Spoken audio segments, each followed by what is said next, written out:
उपदेश मंजरी दूसरा उपदेश ईश्वर सिद्धि पर शंका समाधान।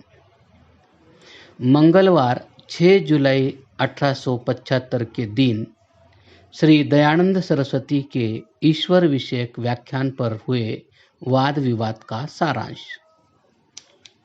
पहला प्रश्न, कार्य और कारण भिन्न भिन्न हैं या और किस प्रकार के? उत्तर, कहीं कहीं अभिन्न है और कहीं कहीं भिन्न भी है। उदाहरण, मृत्तिका से बना हुआ घट मृत्तिका ही रहता है, परंतु मांस शोणित से नख उत्पन्न होते हैं, तथापि मांस और शोणित ये नख नहीं है।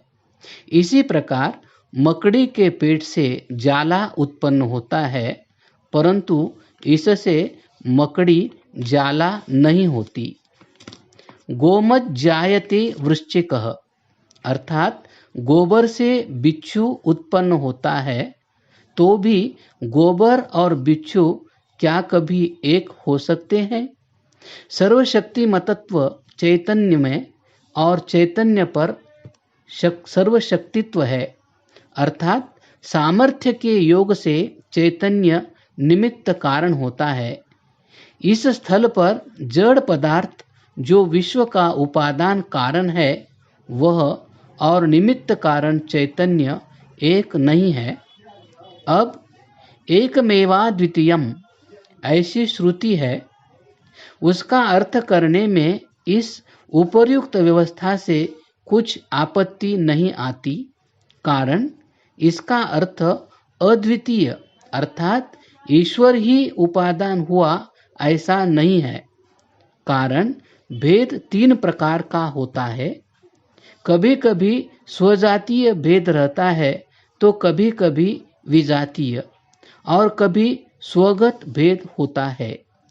अब अद्वितीय है अर्थात सब जो कुछ है वह ईश्वर ही है, ऐसा अर्थ आधुनिक वेदांत में लेते हैं, परंतु यह उपयोगी अर्थात ठीक नहीं। किंतु अद्वितीय का अर्थ दूसरा ईश्वर नहीं, अर्थात एक ही ईश्वर है और वह संयुक्त नहीं है, यही अर्थ है। अब ईश्वरः सर्वसृष्टिं प्राविशत् ऐसे अर्थ की श्रुति है, तो अब उसका अर्थ किस प्रकार करना चाहिए? अथवा सर्वं खल्विदं ब्रह्म इस वाक्य का अर्थ कैसे करें? आधुनिक वेदांती इदम विश्वम ऐसा मानकर उस शब्द का अन्वय सर्वम इसकी ओर करते हैं, परंतु साहचर्य अर्थात ग्रंथ के पिछले अभिप्राय की ओर दृष्टि देने से इदम शब्द का अन्वय ब्रह्म शब्द की ओर करना पड़ता है। जैसे इदम सर्वम घृतम अर्थात यह बिल्कुल घी है, तेल मिश्रित नहीं है, ऐसा सर्व शब्द का अर्थ है। ऐसा अर्थ करने से ऊपर के हमारे कहे अनुसार श्रुति का अर्थ होने से कोई कठिनाई नहीं रहती। नाना वस्तु ब्रह्मणि अर्थात अथवा बृहद आरण्यक उपनिषद में यह आत्मनि तिष्ठन् आत्मनो अंतरो यमात्मा न वेद अथवा यस्य आत्मा शरीरम इस वाक्य के अर्थ के विषय में आपत्ति आएगी, इसका विचार करना चाहिए। एक ही शरीर के स्थान में व्यापक और व्याप्य इन दोनों धर्म की योजना नहीं करते बनती। गृह आकाश में स्थित है और आकाश यह व्यापक है, गृह व्याप्य है, इसलिए आकाश और गृह ये एक ही है, वह अभिन्न है, ऐसा अनुमान निकालते नहीं आता। इसी प्रकार जीवात्मा और परमात्मा ये अभिन्न है, ऐसा कहने का अवकाश नहीं रहता। अहम ब्रह्मास्मि इस वाक्य का अर्थ किया जाए तो यह अत्यंत प्रीति का द्योतक उदाहरण है। यही लौकिक दृष्टांत पर से स्पष्ट होता है। जैसे मेरा मित्र मैं ही हूँ ऐसा कहते हैं, परंतु मैं और मेरा मित्र इन दोनों की सर्वथैव अभिन्नता है ऐसा फलितार्थ नहीं होता। समाधिस्थ होते समय तत्वम असि ऐसा मुनि लोग कह गए, परंतु साहचर्य की ओर और ध्यान देने से मुनियों का यह भाषण जीवात्मा और परमात्मा अभिन्न है इस मत का पोषक नहीं होता, क्योंकि इसी वचन के पूर्व भाग में इस सारे स्थूल और सूक्ष्म जगत में कारण संबंध से परमात्मा का ऐतदात्म्य कथित है। परमात्मा का आत्मा दूसरा नहीं, स आत्मा वही आत्मा है। तदंतर्यामी त्वमसि, जो सब जगत का आत्मा वह तेरा ही है। इसलिए जीवात्मा और परमात्मा इनके बीच परस्पर सेव्य सेवक, व्याप्य व्यापक, आधार आधेय ये संबंध ठीक जमते हैं। ऐतरेय उपनिषद में प्रज्ञानम ब्रह्म ऐसा वाक्य है, उसके महावाक्य विवरण में प्रज्ञानमानंदम ब्रह्म ऐसा विस्तार किया हुआ है।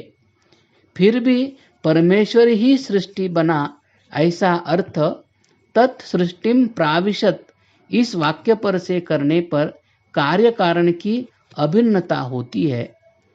यदि ईश्वर ज्ञानी है तो अविद्या, माया आदि के अधीन होकर सृष्टि उत्पत्ति का कारण हुआ ऐसा कहने में उसको भ्रांति हुई ऐसा प्रतिपादन करना पड़ता है। जहाँ देश काल वस्तु का परिच्छेद है वहाँ भ्रांति है। यही भ्रांति ब्रह्म को हुई यह मानने से ब्रह्म का ज्ञान अनित्य ठहरता है। अतः यही विचारणीय वार्ता है। इसी तरह जीव भावना भ्रांति का परिणाम है।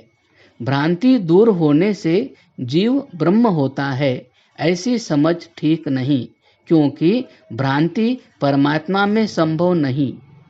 आधुनिक वेदांत के अनुसार मुक्ति को स्वीकार करने पर ब्रह्म का अनिर्मोक्ष प्रसंग आता है, और ब्रह्म को यदि एक कहें तो जीव में ब्रह्म के गुण नहीं है।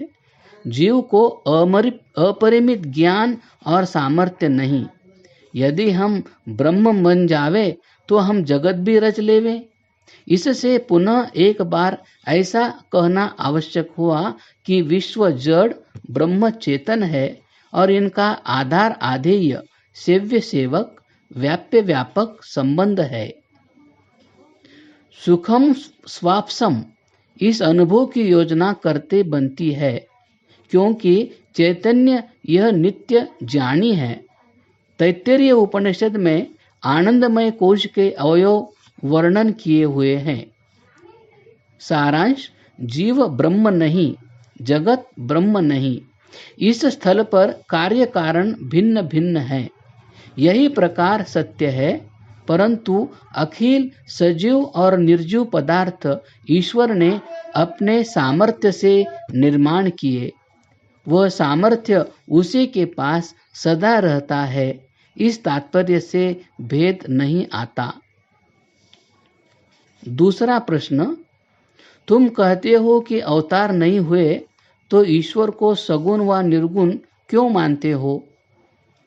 उत्तर: प्राकृत जनों में सगुण अर्थात अवतार और निर्गुण अर्थात परब्रह्म ऐसा अर्थ करके इस संबंध से वाद चलता है, परंतु यह अर्थ ठीक नहीं है। सपर्यगात श्रुति से अवतार का होना बिल्कुल ही नहीं संभव होता। कवि मनीषी एको देवः निर्गुणश्च ऐसे ऐसे श्रुति वाक्य है जिनसे ईश्वर सगुण और निर्गुण दोनों हैं। ज्ञान, शक्ति, आनंद इन गुणों के सहित होने से वह सगुण है, परंतु जड़ के गुण उसमें नहीं है। इन गुणों के संबंध अभाव से वह निर्गुण है। प्रथम जो मैंने श्रुति कही उसके साहचर्य की ओर ध्यान देने से यह अर्थ निकलता है। तीसरा प्रश्न, प्रार्थना क्यों करनी चाहिए? ईश्वर सर्वज्ञ है और सर्वशक्तिमान भी है, तो उसे हमारे मन की बात विदित है और उसने हमें इस प्रकार कैसे उत्पन्न किया कि हम पाप करें, फिर इस प्रकार को पाप विषयिनी प्रवृत्ति हम में रखकर भी हमारे पाप का दंड देता है, तो ईश्वर न्यायी कैसा? उत्तर, हमारे माता पिता ईश्वर के बनाए हुए पदार्थ लेकर हमें पालते हैं, तो भी वे हम पर बड़े उपकार करते हैं। इन उपकारों का स्मरण करना हमारा धर्म है, ऐसा हम स्वीकार करते हैं। फिर जब ईश्वर ने सृष्टि उत्पन्न की, तो उसके असंख्य उपकारों को हमें अवश्य स्मरण करना चाहिए। द्वितीय, कृतज्ञता दिखलाने वालों का मन स्वतः प्रसन्न और शांत होता है। तृतीय, परमेश्वर की शरण जाने से आत्मा निर्मल होता है। चतुर्थ, प्रार्थना से पश्चाताप होता है और आगे को पाप वासना का बल घट जाता है। पंचम, सत्यता और प्रेम हम में दृढ़ होते जाते हैं। षष्ठ, स्तुति अर्थात यथार्थ वर्णन। ईश्वर स्तुति करने से अपनी प्रीति बढ़ती है, क्योंकि ज्यों ज्यों उसके गुण समझ में आते जाते हैं, त्यों त्यों प्रीति अधिक दृढ़ होती जाती है। फिर यह भी है कि उपासना के द्वारा आत्मा में सुख का प्रादुर्भाव होता है। इस उपाय को छोड़ पाप नाशन करने के लिए अन्य उपाय नहीं है। काशी जाने से हमारे पाप दूर होंगे, यह समझ, अथवा तौबा करने से पाप छूटना, क्यों हमारे पाप का भार अमुक भद्र पुरुष लेकर शूली चढ़ गया इत्यादि। अन्य लोगों की सारी समझ अप्रशस्त है, अर्थात भूल है। उपासना के द्वारा विवेक उत्पन्न होता है। विवेक होने से क्षणिक नाशवान वस्तुओं से शोक और आनंद ये दोनों नहीं होते। अब ईश्वर ने जीव स्वतंत्र किया, इसलिए उससे पाप भी होता है। यदि उसे परतंत्र किया जाता तो वह केवल जड़ पदार्थवत बना रहता। जीव के स्वातंत्र से ब्रह्म की सर्वज्ञता में कोई बाधा नहीं आती, क्योंकि इन दोनों में परस्पर संबंध नहीं है। बच्चे को खुला छोड़ा जाए तो वह चोट लगा लेगा, यह सोच माता बालक को बांधे नहीं रखती, तो भी बालक दंगा धूम फसाद अवश्य करेगा, यह ज्ञान माता को रहता ही है। इस लौकिक उदाहरण पर से ब्रह्म की सर्वज्ञता से जीव के स्वातंत्र में कुछ भी आपत्ति नहीं आती। ज्ञान के विषय में स्वतंत्रता उसकी है, उसी तरह आचरण के विषय में उससे दिए हुए सामर्थ्य की मर्यादा में स्वतंत्रता मनुष्य की है। यदि ऐसी स्वतंत्रता न होती तो जो सुखोपभोग आज हो रहा है वह न होता और जीव सृष्टि की उत्पत्ति व्यर्थ हुई होती। ओम शांति शांति शांति। दूसरा उपदेश समाप्त। क्रमशः